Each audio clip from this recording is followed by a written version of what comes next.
Message ko sa Pilipino, kabalo mangod ko, alam ko ba how he took his oath seriously.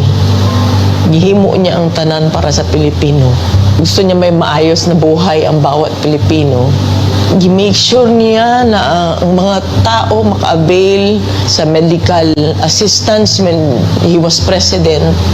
Gi-make sure niya na before bulanding ang bagyo, naa na siya dito, mag-una na siya dito. Katong sa Marawi, gi-make sure niya mabala ang kagubot. Even sa iyang katigulangon, naningkamot yun siya. Katong siya naglingkod na presidente. Miski nakapoy siya, wala mo kabalo na during the time na pandemic, almost failing na iyang health. Pero gusto gito niya mag-cabinet meeting pa rin.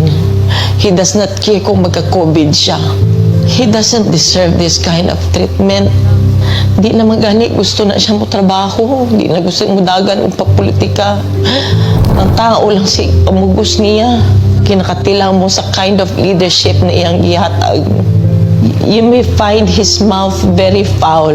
Musulti siya o kuan. Igo naman siya mangisog.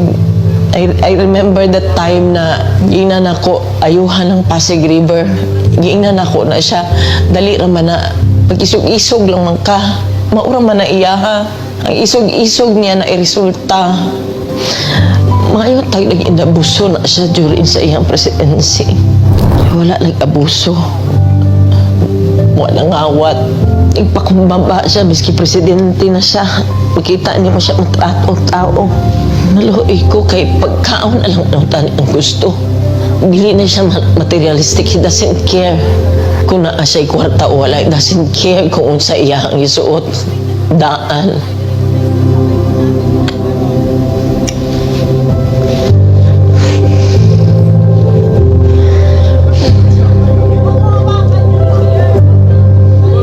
Wala ko kapalong sa akong pagtabang. Kasi kaluoy lang unta. Kaluoy na lang. Abuso. Grabe. Abuso.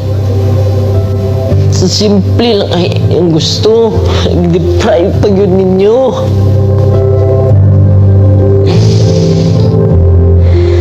Simple lang kaya ang gusto na. Deprive ay miski gipatay na unta mo siya. Dito. Kidnap ninyo. Mag 80 years old na siya. Kabalo mo ko sa iyang health. Wala tanan. Wala gani medisina. Kagikan mi sa Hong Kong.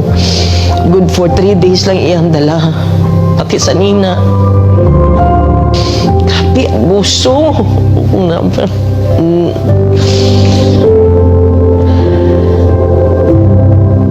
Grabe.